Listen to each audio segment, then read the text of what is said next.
Hey there, lovely people. Thank you so much for joining me for another video. If you are new to this channel, welcome, welcome, welcome. As always, I hope that I share something that is helpful for you as you continue your journey of successfully overcoming narcissistic abuse, never ever to end up in a relationship like that ever again. So I want to talk about the collapsing narcissist and what happens to the narcissist, the reason that he or she ends up in this state. So, this is what's going on. The narcissist has basically burned every single bridge. No one is interested in talking to them anymore. The flying monkeys have awakened from their toxic sleep. And, whatever supply they supposedly had in their lives, that's gone too. Parents don't deal with them, children don't deal with them. And now they are faced with who they really are. There's no one around to hold up the false image any longer. And so you'll see them go into really psychotic states of mind, if there's any way to do that any worse. But they will, really start to act out, lash out, become extremely aggressive. And I say that because I remember when I broke up with my ex, one of his friends called and said, "What happened with you guys? He's really, really aggressive." And so he was in, a collapsing state. The pictures and everything after that told the story. But when they're in this state of mind, they cannot get a hold of anyone to help them continue the false narrative.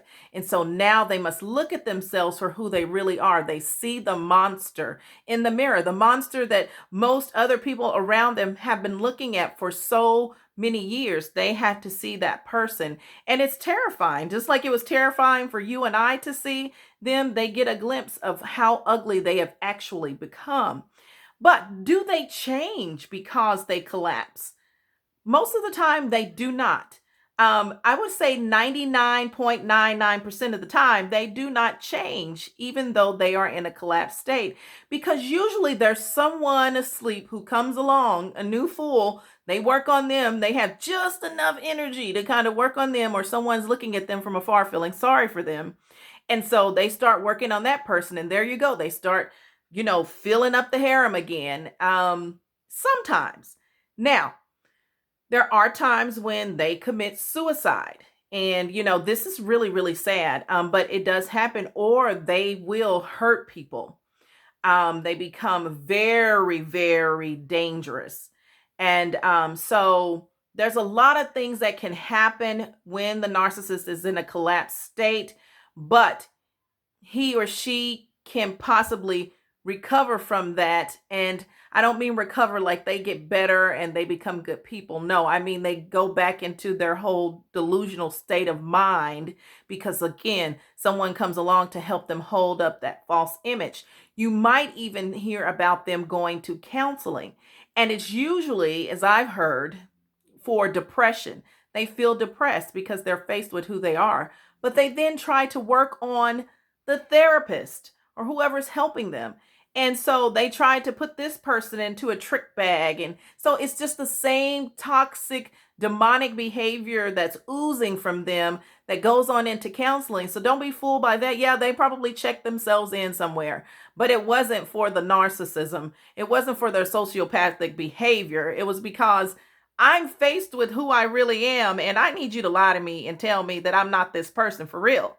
And so that therapist or whatever is unwilling to do that. And so they stop going to therapy. They find someone, like I said, it doesn't matter, a piece of a person somewhere, somebody other than themselves, to tell them that they are not really the monster that they're seeing. And until they find that person, they will sort of go into a hiding state. They'll hide out. They'll start to stay in their home, but you can drive by their homes and, the bushes are growing taller than the houses. And, or, they're just not keeping up with anything. You hear about how disgusting they are, or they are just on drugs and drunk all the time and just spiraling down. They lose their jobs. They can't keep a job, because they're snapping at people, aggressive behavior. They just don't have the energy to do anything because they've come into a realization that they are a disgusting human being, and they have to deal with it, and they don't want to do that. And so they collapse. They just sit there and they just wait until they can find another victim to help them play pretend once again. So a collapsed narcissist could recover unless he or she takes their own life. Other than that, that's how collapsing works.